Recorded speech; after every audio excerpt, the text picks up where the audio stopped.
We IUIC, so we gotta kind of, right. you know what I mean? Put a spin on it. Give all praise and glory to Devon to the Apostle GMS Ruel. Shown to the faithful man as always continue doing the work of the Lord. Alright, so we're gonna continue. You know what I'm saying? We got the brothers in Cleveland from down here. You know what I'm saying? So come on. So we just gonna get right back into it. We were just going over 1 Kings 4 and just going into how King Solomon set up his government and stuff like that. So Lord willing, we can go back to that. 1 Kings 4 verses 7. It reads, Solomon had in the A and P. It says Solomon had 12 deputies over all Israel, who secured provisions for the king and his household. Each man had to provide for a month in the year. Mm-hmm. These were their names: Ben-Hur.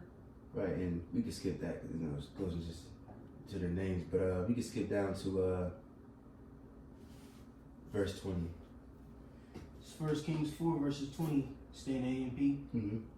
A and P reads, the people of Judah and Israel were as numerous as the sand that is in abundance by the sea. They were eating and drinking and rejoicing. Mm-hmm. Now Solomon reigned over all the kingdoms from the Euphrates River to the land of the Philistines and to the border of Egypt. They brought tribute money and served Solomon all the days of his life. Right, because he's like we mentioned, because King David, he was fighting on the wars and put all these different heathen in subjection. You know what I'm saying? So now King Solomon's rule is going to be peaceful. You know what I'm saying? And prospering and more focus on building, trade, things like that, and wisdom. You know, but you got it. Kind of precepts, man. Mm-hmm. This is Sirach 47 and 13. It reads, it says Solomon reigned in a peaceable time and was honored, for the Most High made all quiet round about him, that he might build an house in his name and prepare his sanctuary forever. Furthering the point, you say Solomon reigned in a peaceable time, due to the reign and conquering of his beloved father David. Mm-hmm. All right. Mm-hmm. And see, that's what's coming back. It's coming in that same process, the throne of David being set up, and it's gonna go through that same process with Yahweh Shai. It's gonna come and conquer the nations, put them in subjection, and then what? The nation of Israel will be at peace once more. Mm-hmm. But jumping back, 1 Kings 4 and 22, it reads, Solomon's food for the royal household for one day. When we keep going? Yeah. Okay. For one day was 30 cores of finely milled flour, 60 cores of wheat flour. Mm-hmm. And real quick, if I just want to look up that word. I gotta, just whenever you finish, brother. I just got a definition of inheritance. Okay. All right. I'll just throw that there real quick. It's a Google search, quick search. It says inheritance refers to receiving assets, money, property, traits from a predecessor. All right, legally through a will, or we can go crazy with that. That's all Edomite shit. But just long story short, King David he gave his son King Solomon an inheritance. All right. Which they had that peaceable time for the age of 40 years. And it was a beautiful time, but we all knew, because you had prophets there on the scene, and it was like, yo, shit gonna pop off quick. But for that time, they gave him a little peace, gave us a little peace, So inheritance is pretty much a blessing, and that comes with the spoils, the riches, heathen. The slave, this see, nigga. It's like, I don't want no nigga, please. I like my eggs sunny side up, so to speak. Come on, man. The core, it's a measurement. It says usually dry, so it's a dry measurement.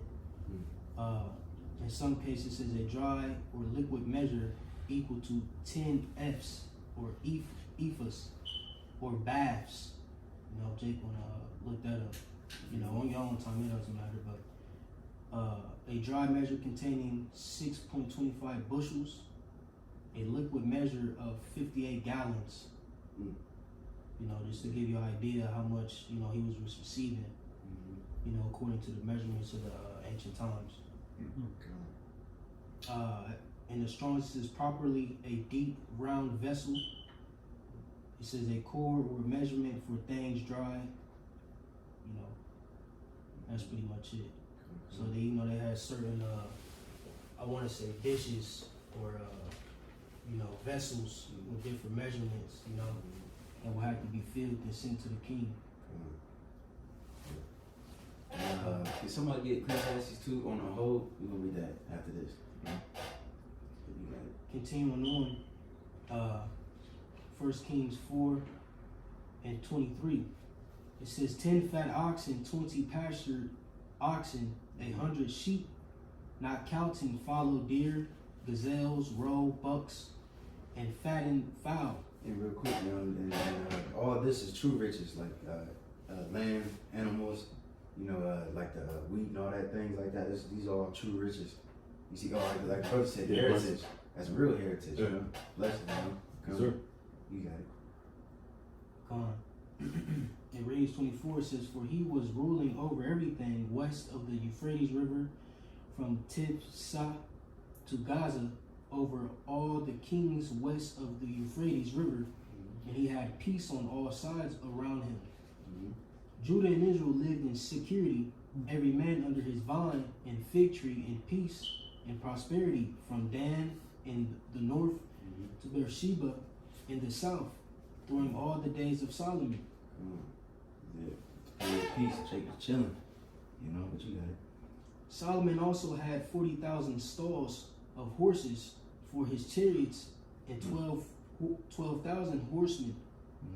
Those deputies provided food for King Solomon and for all the staff who came to King Solomon's table, each in his month. They let nothing be lacking. They also... Right, even in Josephus, they said Queen Sheba was amazed because she thought the guard, I think he was standing at the door. They thought he was the king. Yeah, so even his servants and people at his table, his family, everybody, they was all, they was Decked out. lavish. Yeah, decked out, But you got it. Verse 28, it reads, they also brought the barley and straw for the horses and swift steeds, war horses, chargers, to the place where it was needed, each man according to his assignment. Right, and if I can speak real quick, this is a government being established, and all these things, is a prelude to what's going to happen with Yahweh Shai. He's going to set up a governing body on the earth. It's going to be a system that's going to constantly be ran in the earth, man. The kingdom of heaven isn't going to be like we always go into, a whole bunch of babies with halos and jumping from cloud to cloud, man. This is what's really happening. This is the throne of David, being further in the earth. But verse 29, it reads, now the Most High gave Solomon exceptional wisdom and very great discernment and breadth of mind, like the sand of the seashore. Which is just read in the previous chapter. He prayed for the wisdom, but you got it. Solomon's wisdom surpassed the wisdom of all the sons of the east and all the wisdom of Egypt. For he was wiser than all other men, wiser than Ethan the Ezrathite, and Heman, Kolkol, and Darda, the sons of Mahal. His fame was known in all the surrounding nations. He also spoke 3,000 proverbs, and his songs were 1,005. He spoke of trees from the cedar, which is in Lebanon, to the hyssop vine that grows on the wall. He spoke also of animals, of birds, of creeping things, and fish. People came from all the peoples, nations, to hear the wisdom of Solomon, and from all the kings of the earth who had heard his wisdom. Right, and real quick, before we get that Ecclesiastes 2, can we get that Wisdom of Solomon? Let me see, 7. We're going to skip around a little bit because he said he spoke of trees and things like that. So Wisdom of Solomon 7, and you can start at 12. You got it. This is Wisdom of Solomon, chapter 7, verse 12. And I rejoice. You can start at 11. Yes, sir. Rich, You see something? Well, I would say start at 7. all right. 7 and 7. Oh yeah, that makes it good. This is Wisdom of Solomon, chapter 7, verse 7. Wherefore I prayed, and understanding was given me. I called upon the Most High, and the spirit of wisdom came to me. I preferred her before the scepters and thrones, and esteemed riches nothing in comparison of her. Right, that's remind me too of James. He says that if you lack wisdom, ask the Lord, He gonna give it to you liberally. You know, you gotta have faith and not waver, and He gonna give it to you, just like He did. This is a perfect example, King Solomon. You see, but you got it. It says, or verse 9, neither compared I unto her any precious stone, because all gold in respect of her is as little sand, and silver shall be counted as clay before her.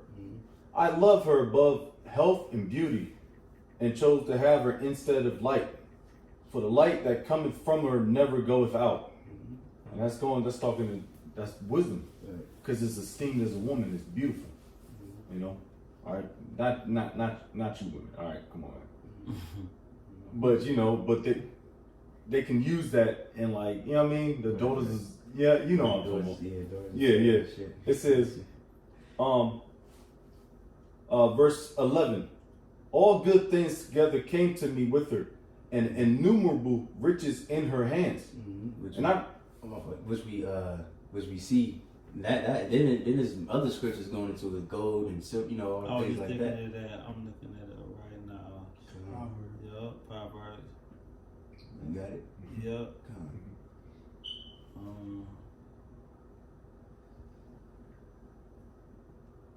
Yep. This is Proverbs 20 and 15.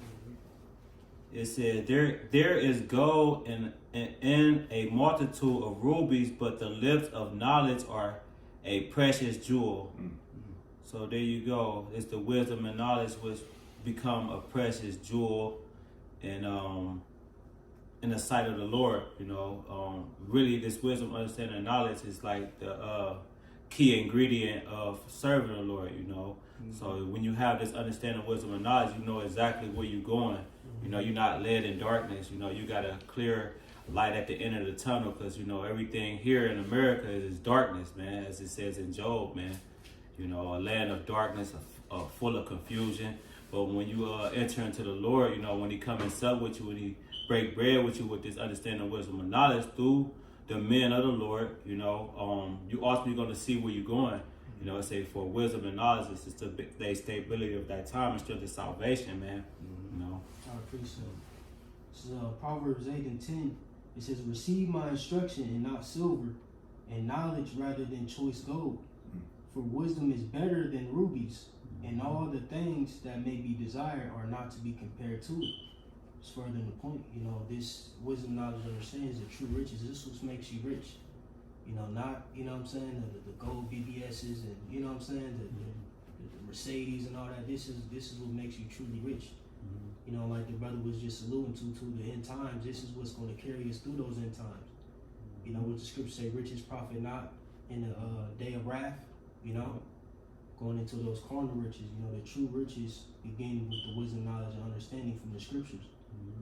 And when you think about those precious jewels and metals of gold and silver, you have to search for it. You have to go find it. That's simultaneously like with this truth. When you hear it, don't let it fall on deaf ears. You really go seek it. You really go look up the history and see if it aligns with what we're saying. And once you see that it's all true, then that's the Spirit dealing with you. That's when Yahweh Shema Shai is really supping with you. When it coincides, sure. Yeah, like you said, you got the elder made mention of pretty much like you said, acts of the Yahweh, He shall give you liberty. You know what I'm saying? But like Yahweh says, it says, seek and ye shall find. Knock, and He will open unto you. So you got like you said, when you finding diamonds and all that, you gotta go mine. It's called legwork. Yeah, you gotta pick. You know what I'm saying? Dust. Right. Make sure you gotta put in that work. Right. And then you will receive those jewels. That you're looking for.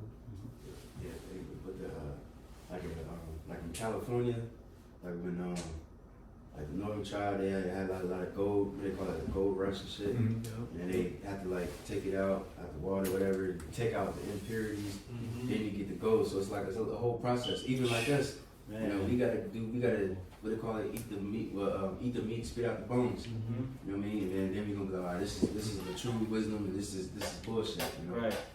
Yeah. Well, that's what's happening now. People are purifying themselves through the actual truth, because you got a lot of camps.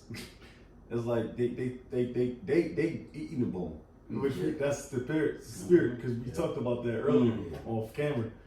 That's funny. I'm sorry. No. No, it was just like, yeah, because you can't just say for face value, all right, man, he looked like a man in the Lord because he's wearing beautiful gold and purple. That's their perception, but it, like, nigga, no, please, it's about the spirit, man. The spirit ain't carnal. Yeah, that's what they want you to believe, and that's all Esau too. You know. But, was you reading something? I was still holding. You had priest. I'm still holding on. Wisdom of Solomon 7. Oh yeah, let's go back to that. Yeah. This is Wisdom of Solomon chapter 7 verse 12. And I rejoiced in them all because wisdom goeth before them, and I knew not that she was the mother of them. I learned diligently and do communicate her liberally, excuse me. I do not hide her riches. Right, and real quick, you can skip down to 17. Verse 17. For he hath given me certain knowledge of the things that are, namely, to know how the world was made and the operation of the elements, the beginning, ending, and the midst of the times. So he gave us everything, all right?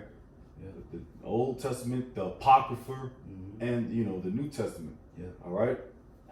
The beginning, ending, and midst of the times, the alterations of the turning of the sun and the change of seasons, the circuits of years and the positions of stars.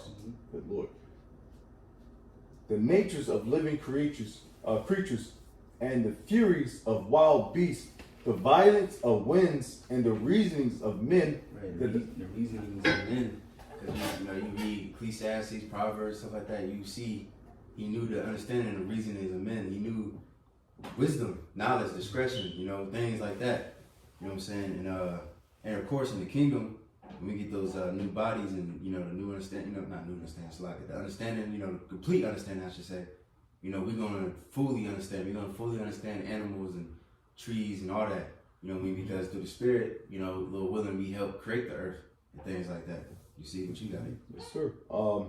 It says, verse 20: the natures of living creatures and the furies of wild beasts, the violence of winds and the reasonings of men, the diversities of plants and the virtues of roots. Right, that's why Jake going into herbs and different fruits and vegetables and stuff like that for health, Tinctures. Right, you got it. Verse 21, and all such things as are either secret or manifest, them I know. For wisdom we can stop there.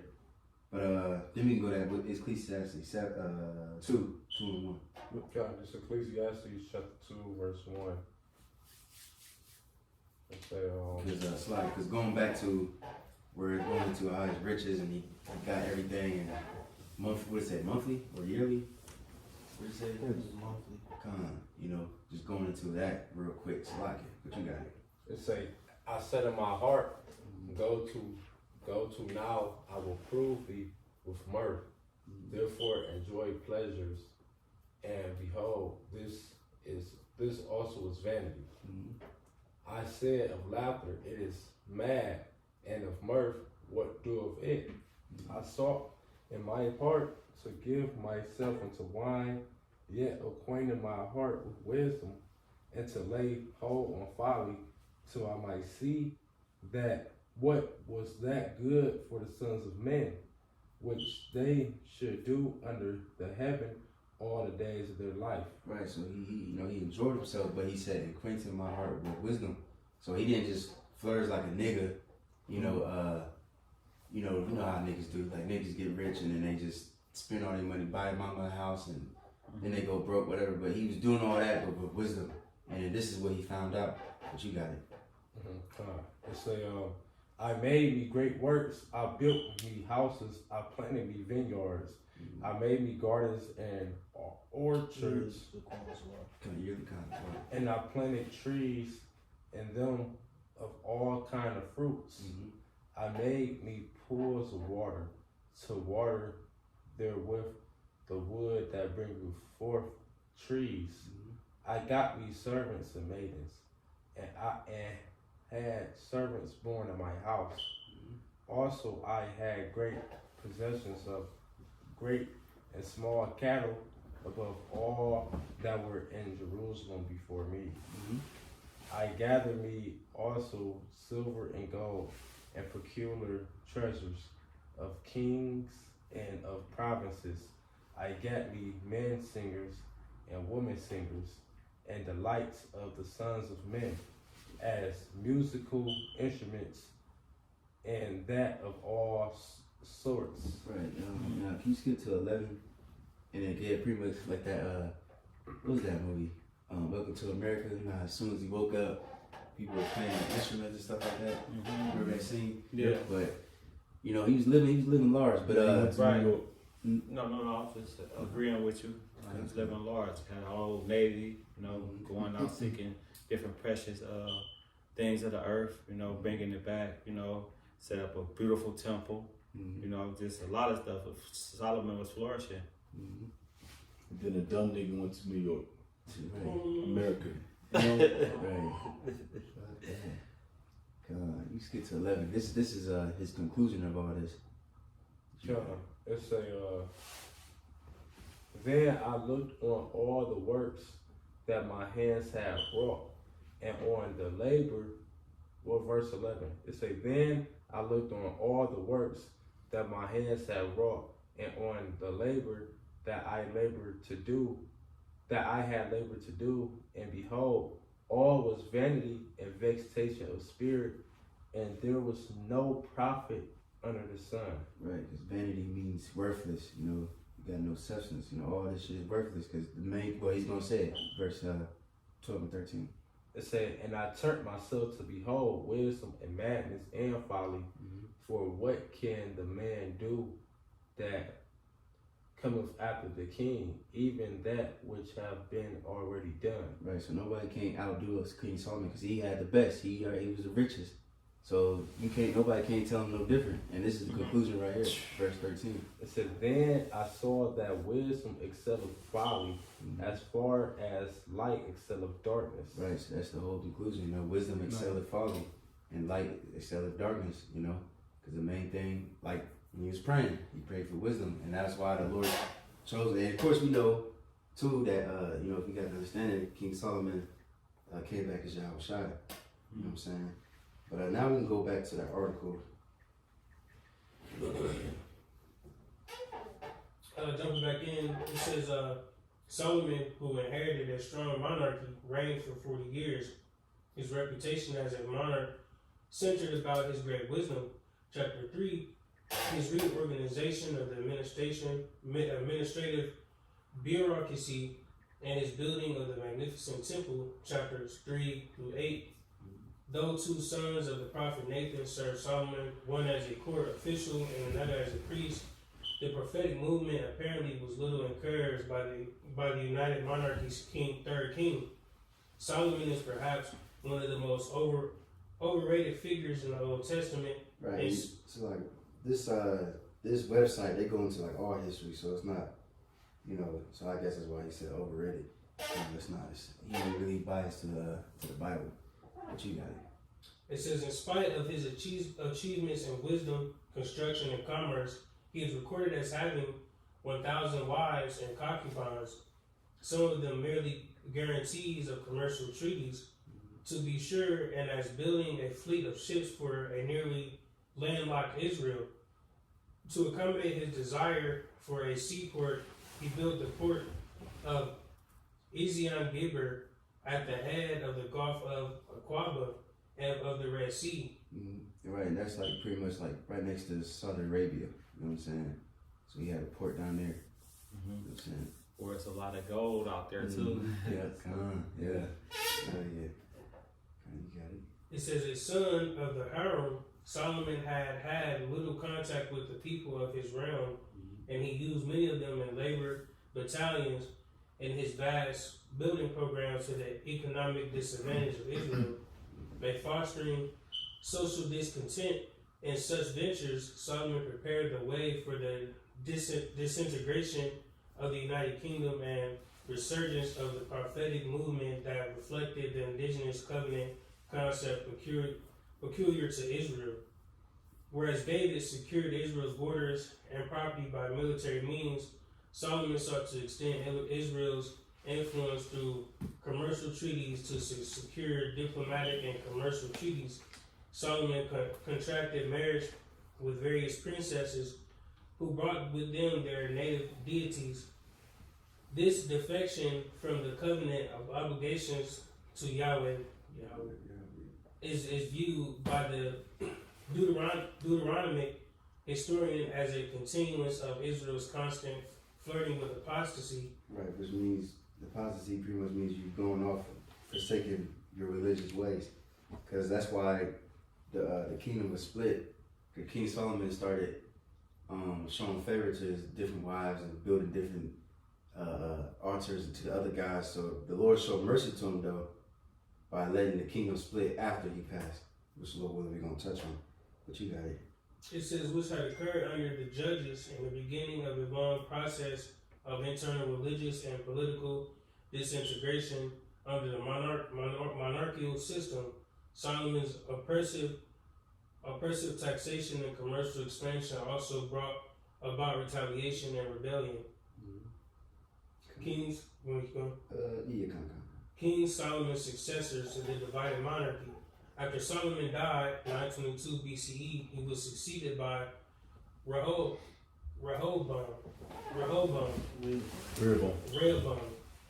who proved to be unfit for the task of reigning. Prior to Solomon's death, Jeroboam the Ephraimite, a young overseer of the forced labor battalions of the house of Joseph in the north, had encountered Ahijah, a prophet from the old shrine of the Confederacy at Shiloh. So like real quick, let's go into that other article. They summarize it better. So like let me see. The blue letter one. The study of First Kings by David Gusick. Come on. And then for this one, we're gonna skip around too on that one because it's a lot of information. But you can start. You can just read that first scripture right there, the first 1 through 5. First Kings. Mm-hmm. You want me to read the actual precept? Yeah. First Kings 12, verse 1. It says, "And Rehoboam went to Shechem, for all Israel were come to Shechem to make him king. And it came to pass when Jeroboam the son of Nebat." Oh, matter of fact, so like, hold on, because we got to touch on before what happened before this. So like, I just forgot that part. Let's do First King 11, and then can somebody read First King 11 and 26. Got it. This is 1 Kings chapter 11, verse 26.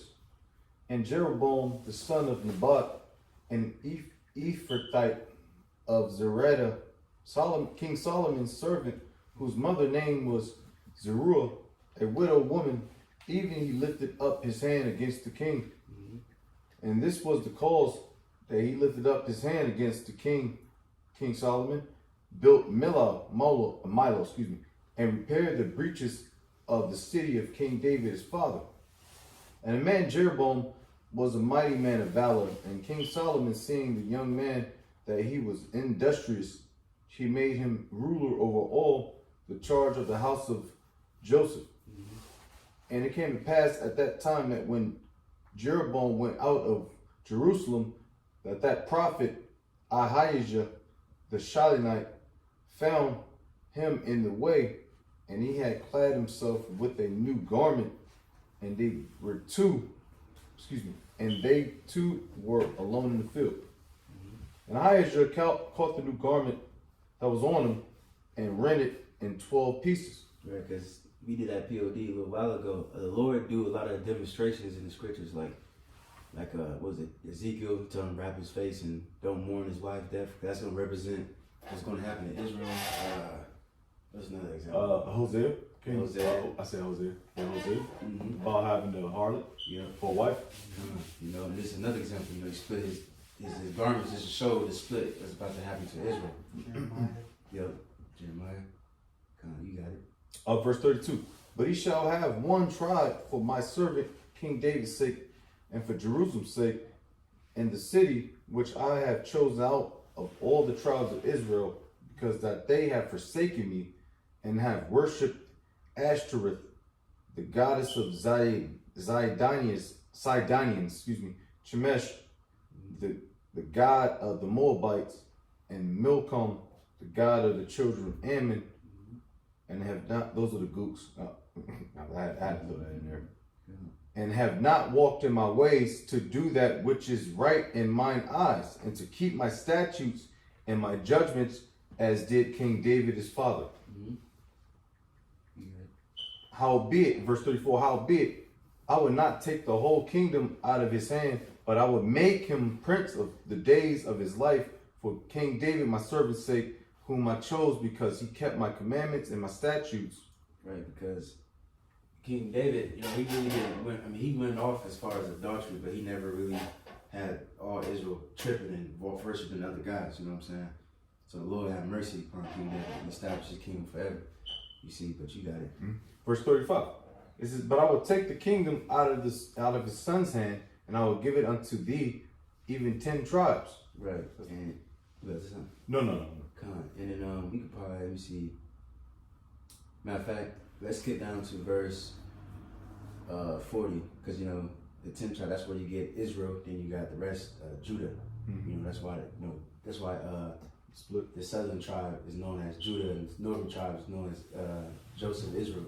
You know what I'm saying? But you got it. 1 Kings 11 and 40.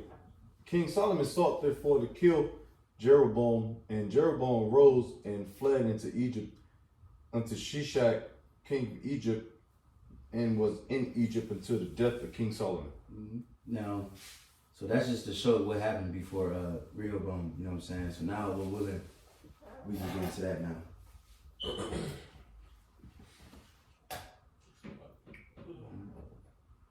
First Kings 12, verse 1. First Kings 11. And Rehoboam went to Shechem, for all Israel were come to Shechem to make him king. And it came to pass when Jeroboam the son of Nebat. Right, in Shechem, that's that's like right below, pretty much it's in Israel. You know what I'm saying? Matter of fact, I got a picture. First Kings 11. Oh, never mind. But Jake can look on the other time, on the own time. But you got it. It says, who was yet in Egypt heard of it, for he was fled from the presence of King Solomon, and Jeroboam dwelt in Egypt. That they sent and called him, and Jeroboam and all the congregation of Israel came and spake to Rehoboam, saying, thy father made our yoke grievous. Now therefore make thou the grievous service of thy father, and his heavy yoke which he put upon us lighter, and we will serve thee. And he said unto them, depart yet for 3 days, then come again to me. And the people departed. And then pretty much can you skip down to the 5th one? You know what I'm saying? Because pretty much I'm gonna summarize it just for the sake of time. You know what I mean?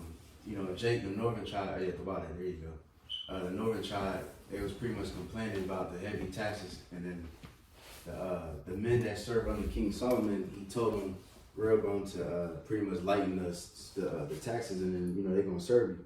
And he listened to the younger, his friends, and then he said he pretty much was talking shit, and he said I'm gonna increase it. So then that's what happens. That's what caused the split.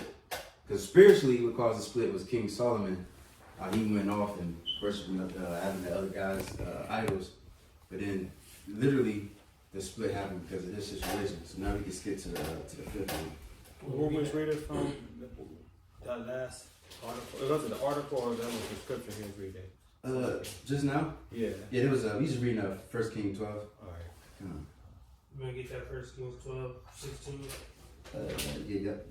1 Kings 12, verse 16, it says, So when all Israel saw that the king hearkened not unto them, the people answered the king, saying, What portion have we in David? Neither have we inheritance in the son of Jesse. To your tents, O Israel. Now see to thine own house, David. So Israel departed unto their tents.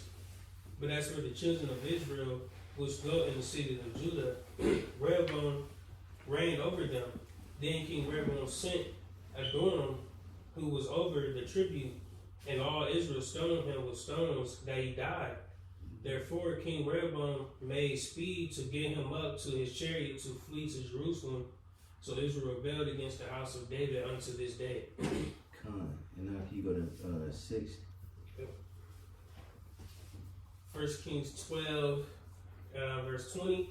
And it came to pass, when all Israel heard that Jeroboam was come again, that they sent and called him unto the congregation, and made him king over all Israel. There was none that followed the house of David, but the tribe of Judah only. When Rehoboam was come to Jerusalem, he assembled all the house of Judah with the tribe of Benjamin, 180,000 chosen men, which were warriors to fight against the house of Israel, to bring the kingdom again to Rehoboam the son of Solomon. But the word of the Most High came unto Shemaiah, the man of the Most High, saying, Speak unto Rehoboam the son of Solomon, king of Judah, and unto all the house of Judah and Benjamin, and to the remnant of the people, saying, Thus saith Yahweh, ye shall not go up, nor fight against your brethren, the children of Israel. Return every man to his house, for this thing is for me. They hearken therefore to the word of Yahweh, and return to depart according to the word of Yahweh. Right, and then you can go to the next one. But yeah, you see, Jake, Southern and Northern, they've been fighting for a very long time. Even in the book of, what was that, Numbers? When, Numbers 18 with the, what's his name? Moses, they try to say, Aaron. Cause they was like, is the Lord only dealing with Levi? You know what I'm saying? And then, cause it was the sons of Reuben. You know what I'm saying? And then the Lord pretty much had to show him that the Lord, that's how he, what's it called, his rod, he made it bud of almonds to show that the Lord was dealing with the tribe of Levi. And then that's what link with this, because since Israel split, they had no Levites, because they from the southern tribe. So then they started adding wicked ass niggas that shouldn't be Levites to be Levites, priests. You know what I'm saying? And then they just start going off from there on out. Group of Hebrew. Talking about Jeroboam? Yeah, Jeroboam, yeah. That's what I'm going Precept too. to go to the next, but you got it. I read it real quick. This is Sirach 47:23. It says, the events after Solomon. It says, Thus rested Solomon with his fathers, and of his seed he left behind him Rehoboam, even the foolishness of the people, and one that had no understanding, who turned away the people through his counsel. Right, because you deal with Rehoboam, they were asking him pretty much to take the taxes, away from him. And he was like, he doubled down on that shit. Now I'm gonna increase it. You know what I'm saying? That was one of the reasons the split happened as well. Or continuing on, says, There was also Jeroboam, the son of Nebat, who caused Israel to sin, and showed Ephraim the way of sin. Setting up those different idols, so on and so forth.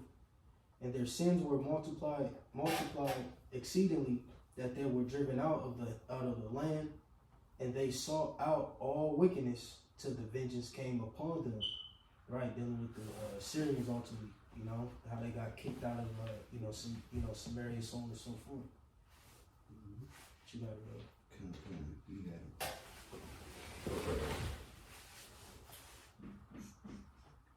it. 1 Kings 12 and verse 25. It says, And Jeroboam said in his heart, Now shall the kingdom return to the house of David. You want me to keep reading down on this?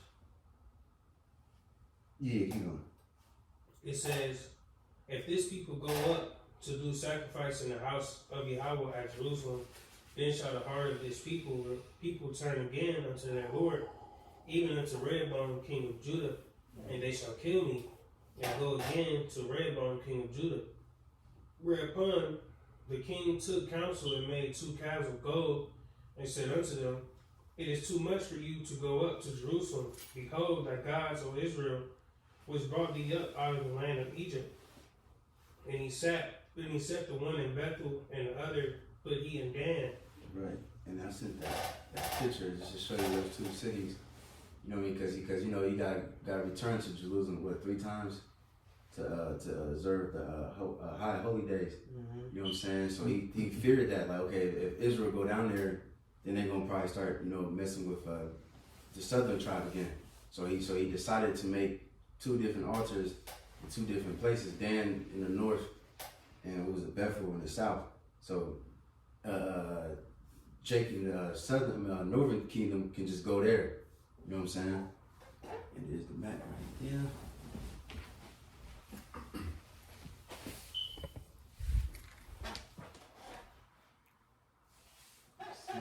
Is this some word that we can read? Yep. Kings of Israel and Judah are the 2 kingdoms, northern and southern kingdom. We got Israel. We got political capital of Israel from Omri onward. Jeroboam built a sanctuary. We got Jericho, Jerusalem, tribe of Judah down there with the southern tribes. And these crackers down here. I had to, we had to. Then it shows you, again, what we talked about last time, but if you wanted, the northern tribes was up north and the southern tribe. Can you read that, Dan? You see on the top, the north? Yeah. Tribe of Dan was Jeroboam built a sanctuary. Yep. Up towards Phoenicia, which goes into those, the Hamites. So you see they got one in the north and the south, and then Jake was doing that and dealing with those idols. But now you can continue. You can skip down to the next one, the establishment of Jeroboam's religion. Which one?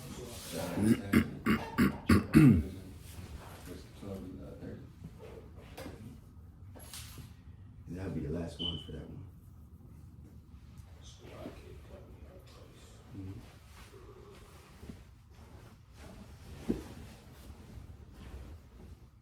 Okay, come. 1 Kings 12 and verse 30, it says, And this thing became a sin, for the people went to worship before the one, even unto Dan. And he made an house of high places, and made priests of the lowest of the people, which were not of the sons of Levi. And Jeroboam ordained a feast in the 8th month, on the 15th day of the month, like unto the feast that is in Judah. And he offered upon the altar, so did he in Bethel, sacrificing unto the calves that he had made, and he placed in Bethel the priests of the high places which he had made. So he offered upon the altar which he had made in Bethel the 15th day of the 8th month, even in the month which he had devised of his own heart, and ordained feasts unto the children of Israel, and he offered upon the altar and burnt incense.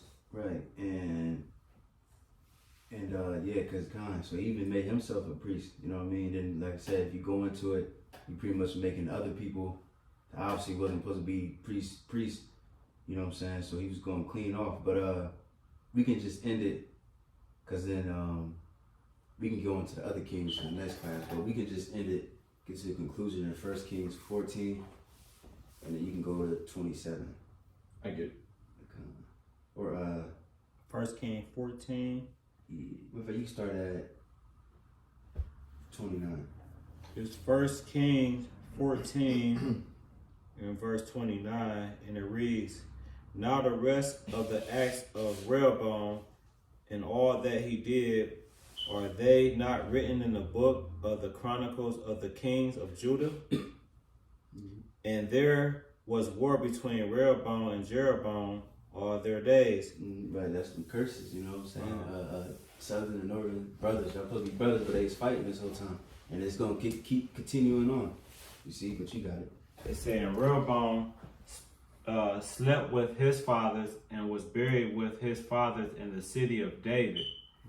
And his mother name was Naamah, and Ammonitis, and Abijam, his son, reigned in his stead. Right. We can stop there. You got some information? Yes, sir. This is a great act. Alright. It's the kings of Israel and Judah, and it just goes into the the evil kings and the good kings from both sides. Simultaneously, when you go to it, when you can click on each of these kings' names, and it gives you, summarization history. So like if I wanted to see, who came after Jeroboam, you had Nadab, it just get brief summary scriptures on them. You know what I'm saying? So since we going into, the kings after this pretty much, I recommend this site, What's the site again?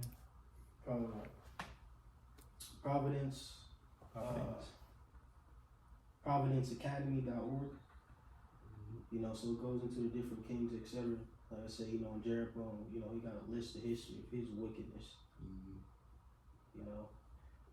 And this is a reference for Jake. Study